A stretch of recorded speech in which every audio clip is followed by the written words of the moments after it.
Hello and welcome to VideoNet's IBC 2016 video interviews. I'm Barry Flynn, contributing editor at VideoNet, and with me today I have Guido Meardi, CEO of video compression specialist vNova. Welcome, Guido. Thank you, Barry. Great to be here. You announced yesterday that the French satellite operator Eutelsat was taking a minority stake in your company. Can you explain the rationale for that deal and what it means for vNova going forward? Yep. We are, of course, very excited about this partnership. And actually, the investment is part of a much broader strategic partnership that started actually quite some months ago. You might have seen that together with Eutelsat, we successfully delivered 4K during the Euro 2016. And since we had so many great projects together that had a very high strategic relevance both for them and for us, we also decided to strengthen the partnership also with an equity participation. Right. And essentially what we are doing together is accelerating all of the use cases that require much higher quality. So many more HD channels, many more Ultra HD channels, and also beyond Ultra HD, which is something that PERSEUS can enable, but we can enable it at scale only with tight integration with tier 1 data providers, and of course Eutelsat is a major one, and we look forward to showing the world what we are doing together. Okay. And the day before that announcement about Eutelsat, you announced that you'd received additional independent verification about PERSEUS's compression performance. So why is that important? Well, it's important because, of course, last year when we came out with a lot of practical demos and claims and the first preliminary deployments, a lot of people were like, really? Is it really possible? Really. And of course, over the past months, I'm happy that we demonstrated that actually with a lot of real deployments at scale and also independent validation. We are particularly happy about the last ones because we are adding more and more use cases. So we are actually seeing PERSEUS adoption snowballing across many different use cases, ranging for, and actually not just in independent validation, but really in adoption and deployments. For instance, one that I'm particularly passionate about because it was one of the initial claims that made people say, really, is bringing video to those billions of people that so far weren't able to receive video. And we saw in India the startup Fast Films that is now growing massively because they launched the first service that delivers video to 2G people, and they are experiencing incredible growth despite very limited marketing budgets. So it's getting viral and getting strong positive feedback in the Google Play Store and in the App Store, for which we are all proud. And so that's a very solid verification that there is a market. It was also a validation that there is a benefit also for data networks, because being a compression company, very often people would be like, oh, your enemies will be data networks because you're compressing data and they sell data. No, it's actually the opposite, and also the partnership with Eutelsat demonstrates it, because by lowering the marginal cost, lowering the cost per minute of video, you can increase demand disproportionately because you deliver better services at a lower cost, and demand typically is non-linear, and we are experiencing that. We call it unlocking latent demand. We demonstrated it with that use case. We demonstrated it with the IPTV use case, the deployment by Sky Italia, where we enabled full HD tier 1 premium pay TV over ADSL, which is something that previously wasn't possible, and we did that leveraging current infrastructure, so the current headends and the current set-top boxes that were already deployed. So it's something that really demonstrated the power of a software upgrade, a turbocharge as we call it.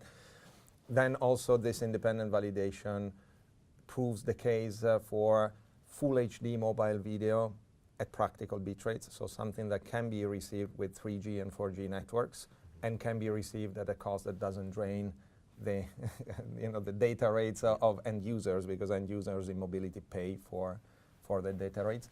And many more use cases are coming. The use cases of Eutelsat and Euro demonstrate also in production and contribution the advantages of pushing the quality up without upgrading the infrastructure, and so delivering better and better services with the constraints of the existing ecosystem. So the thing that's happening here is that not only are you extending the footprint, but actually you're increasing the quality of the video as well. So even on a 2G or a 3G network, you can get high quality stuff for subscribers. And exactly, because at the beginning people thought that we were like, we compress and the quality is going to be, kind of the same or worse. No, in reality, it's a matter of getting the best of both worlds, because you reduce the bitrate and you significantly increase the resolution and the quality at the same time. Okay, so I'm seeing, I guess, even more VR and 360-degree video at the show this year. Now, obviously, I mean, PERSEUS is an obvious kind of tool to address the bitrate problem with VR. Yeah. Can you give us an idea of what you'd be able to deliver in this environment, and whether it actually might change the, I don't know, economic feasibility as well as the technological feasibility of offering VR services? Yeah, absolutely. We are about to unlock VR and 360 video in a pretty significant way, and you got it right. It's about bitrates, but it's also about resolution and quality again. And VR and 360, is something that really makes a lot of sense, because video is about emotions and an immersive experience that gives the power of choice. I can focus on certain things. For certain applications and certain types of content is massively important. The problem is, how can we experience very high quality VR and immersive video if we have just a simple mobile phone like the one that we have in our pockets and practical bitrates? Because not everybody will buy costly rigs, $1,000 being tethered to a costly computer, it's not practical. VR 360 video wants to be in mobility, whether it's Wi-Fi or it's 3G, 4G. What we're demonstrating here at IBC is 4K VR and 360 video at 4 megabits using current HD capable phones, so the phones that are in the pockets of billions of people today. And we also, this is already massive, and it's something that can be deployed in a matter of weeks. So it's actually using commercial encoders from our partners, and it's using commercial media players. For instance, from VisualOn, we have it on display on the VisualOn stand. And we also communicated that in our roadmap with our partners, we're working on 16K VR deployable again on current mobile phones that are in people's pockets. Okay. That's amazing. Yes. Yeah. Well, I can't wait for next year, because we'll see the proof of this. Yeah. So the other thing that's happened actually within the last 24 hours is demonstrating support for Microsoft platforms, not just the sort of B2B ones like Microsoft Azure cloud transcoding, but also for Windows 10. Yep. So what's happening there, and what role are you playing within the Windows infrastructure? Yeah, first of all, we have an excellent relationship with Microsoft, also because we speak the same language. Microsoft has always been about open innovation, and we're all about open innovation and working with partners in that way.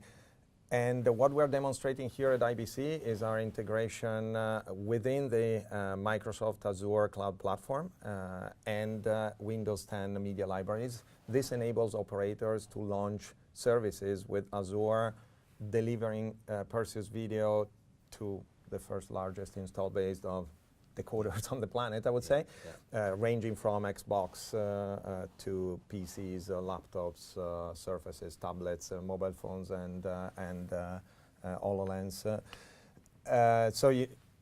It makes it much easier to launch services, and we know how important cloud-based services and software-defined workflows are becoming. So, of course, we were very proud to announce this partnership with arguably the first or the second largest cloud-based platform on the planet, and definitely the first largest install base of decoder devices. Yeah, that's a great name to have on your client list, obviously.